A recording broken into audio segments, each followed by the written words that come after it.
Brahmapur ward number 2 अंतर्गत लक्ष्मी नृसिंह साही 14 लेन 11 वर्ष शिशु नाଳରେ भासी जाइथिबा सूचना मिली।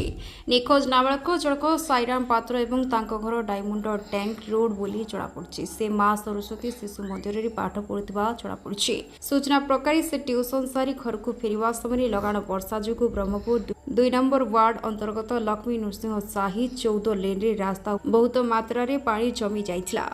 म्युनिसिपालिटी नालगुड़िकर अवस्था ठीक नथिबा जोगु बहुत पानी जमी जाइतिबा फଳରେ से ट्यूशन रु घर को आसीबा समय तांको साइकेलटी खसी पड़िबा कारण से नाल भितरी पड़ी जाइथिले। जेहेतु पानी बेग अधिक थिला से सही नाଳରେ भासी जाइथिले। से नाଳରେ पड़िबा समय किछि स्थानीय लोक सेठाकु जाई देखिबा समय तांकर साइकेलटी मिलिथिला किंतु साईराम पात्र मिली नथिले। एही खबर पाइबा परे समस्त साही बासिंदा सेठारे पहुंची खोजाखोजी आरंभ करथिले। पर अग्निशम विभाग पहुंची सेठारे पिलाटी को उद्धार करिबा पई चेष्टा जारी रखिछन्ती। ब्रह्मपुर म्युनिसिपालिटी तरफरु मध्य समस्त प्रकार सहयोग करा जितिबा सूचना मिलिछि। गंजाम जिल्लारू शंभुशेखर विश्वको रिपोर्ट कौशल टाइम्स।